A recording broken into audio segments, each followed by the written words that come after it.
Friends, మీకోసం ఈరోజు నేను ఇంకో పచ్చడి చూపించబోతున్నానండి. అదేంటంటే మెంతి కూర, దోసకాయ, పచ్చిమిర్చి, టొమాటో వేసి పచ్చడి చేశానన్నమాట. ఈ కాంబినేషన్లో మీరు ఎప్పుడైనా పచ్చడి చేస్తుంటే నాకు కామెంట్స్లో చెప్పండి. నా పచ్చడి అయితే సూపర్గా ఉంది. చూడండి ఎంత బాగుందో. టేస్ట్ కూడా అంతే బాగుంటుంది. హెల్త్ కూడా చాలా మంచిది. దోసకాయ, మెంతాకు, మెంతి కూర మనకి బ్లడ్ ఇంప్రూవ్ అవ్వడానికి హెల్ప్ అవుతుంది. తింటూ ఉండండి ఏదో రూపంలో. ఇదిగోండి, దానికోసము ఇంగ్రీడియంట్స్ ప్రాసెస్ చూసేద్దాము.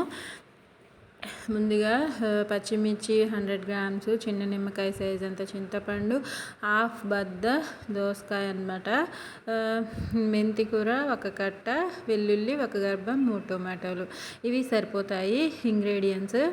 ఇంకా వీటిని దోసకాయ పీల్ చేసేసుకొని నీట్గా చిన్న పీసెస్ చేసుకున్నాను. టొమాటోస్ కూడా.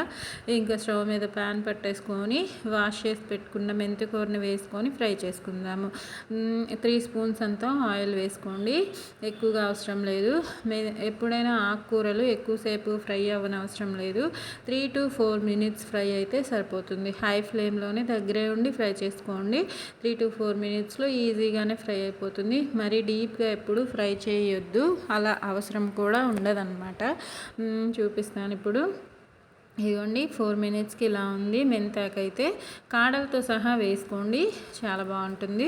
అవి కూడా లేత కాడలు. ఇంకా అది పక్కన పెట్టేసుకొని అదే ప్యాన్లో ఆయిల్ ఒక 5 స్పూన్స్ దాకా వేసుకుంటున్నాను. ఇంకా టొమాటోస్, పచ్చిమిర్చి ఫ్రై చేసుకోవాలి. దోసకాయ అయితే పచ్చిదే వేసేసుకోండి, బాగుంటుంది.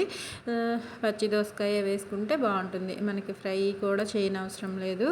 ఇంకా ఈ పచ్చిమిర్చి, టొమాటోని కూడా వేసుకొని లో ఫ్లేమ్లోకి మార్చేసుకొని చక్కగా మగ్గేంత వరకు ఫ్రై చేసుకుందాము. ఒక 15 minutes లో ఫ్లేమ్లోనే ఫ్రై చేసేసుకోండి. ఈజీగానే ఫ్రై అయిపోతాయి చక్కగా. ఇదిగోండి, బాగా ఫ్రై అయిపోయాయి. స్టవ్ ఆఫ్ చేసేసుకున్నాను. చింతపండు దీంట్లో వేయట్లేదు, అది రోట్లో దంచుకునేటప్పుడు చూపిస్తాను. ఇదిగోండి, రోల్ని కూడా వాష్ చేసుకొని ఇంకా ఉప్పు తగినంత, అంటే 1 స్పూన్ అంత. ముందుగా అయితే పచ్చిమిర్చి, టొమాటోని చక్కగా నలిగేంత వరకు దంచుకుందాము. ఈ పచ్చిమిర్చి, టొమాటోస్తో పాటు వెల్లుల్లి కూడా ఒలిచి పెట్టుకున్నాం కదా, అది కూడా వేసుకొని చక్కగా దంచేసుకుందాము.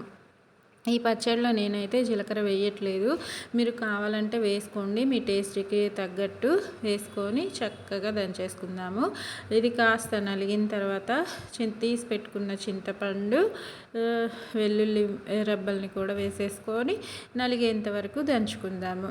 మీరు కావాలంటే చింతపండుని వాటర్లో వేసుకోండి, కాస్త నానినట్టు అవుతుంది. అలా కూడా ఈజీగా నలిగిపోతుంది అన్నమాట.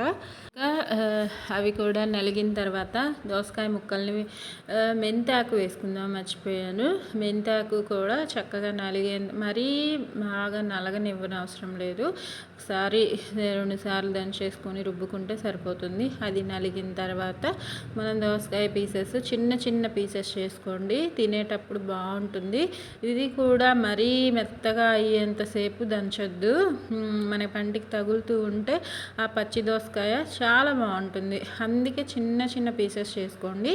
దోసకాయ కూడా నలిగిపోయిన తర్వాత లాస్ట్లో ఉల్లిపాయ వేసుకొని దంచుకుంటే టేస్టీ మెంతి కూర, దోసకాయ, టొమాటో పచ్చడి అయితే సూపర్గా రెడీ అయిపోయింది. వేడి వేడి అన్నంలో నెయ్యి వేసుకొని తినండి, సూపర్ టేస్టీగా ఉంటుంది. నేను చెప్తే మీకు వేరుగా అనిపించవచ్చు. మీరు ట్రై చేసి అప్పుడు ఎలా వచ్చిందో కామెంట్స్లో పెట్టండి. డిఫరెంట్ కాంబినేషన్స్లో చేస్తూ ఇంట్లో వాళ్ళకి తినిపిస్తూ ఆరోగ్యంగా తినండి, సంతోషంగా ఉండండి.